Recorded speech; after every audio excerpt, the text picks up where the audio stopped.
Okay, let's try to do this on video. So, outstretched arm, palm upwards. Take the tefillin, slide them up your arm so you're on top of the muscle that's above your elbow.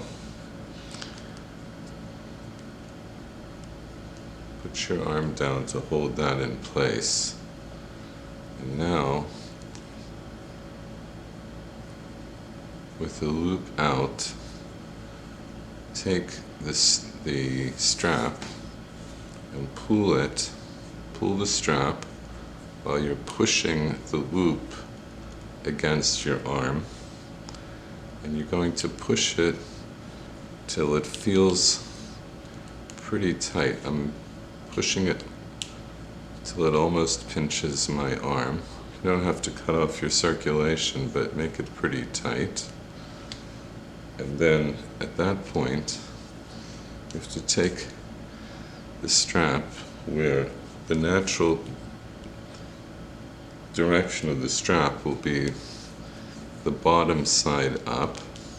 Yours is black on both sides, but the bottom side is the not smooth side. And then you're going to twist it, turn it over so that the shiny black side is up. Maybe push it in a little bit more. And then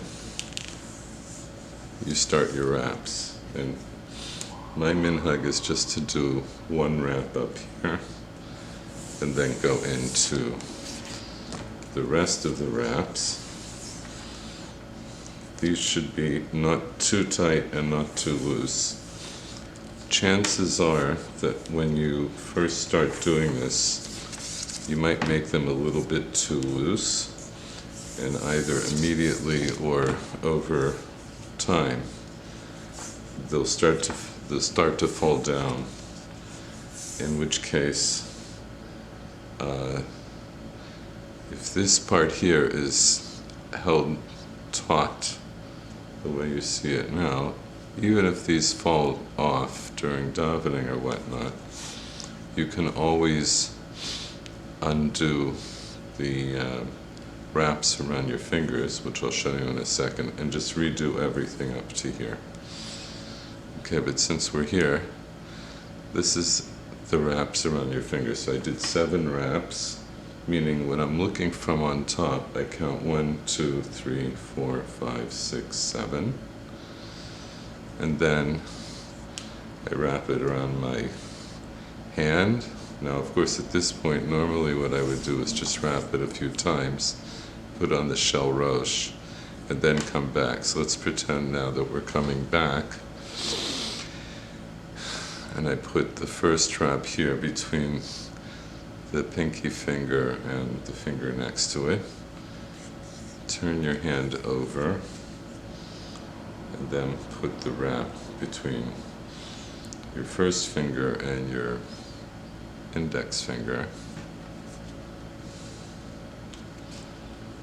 And then the second wrap goes here, just on the index finger, once, twice, and then a third time goes over both fingers and back between the pinky finger and the finger next to it. Then you can turn your hand over. You're bringing this from behind up here, and now we have the shin.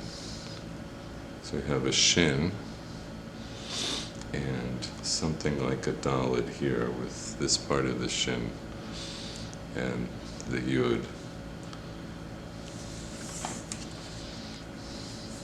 It's not an exact shin dalet yud, but the shin is pretty prominent. I hope that helps.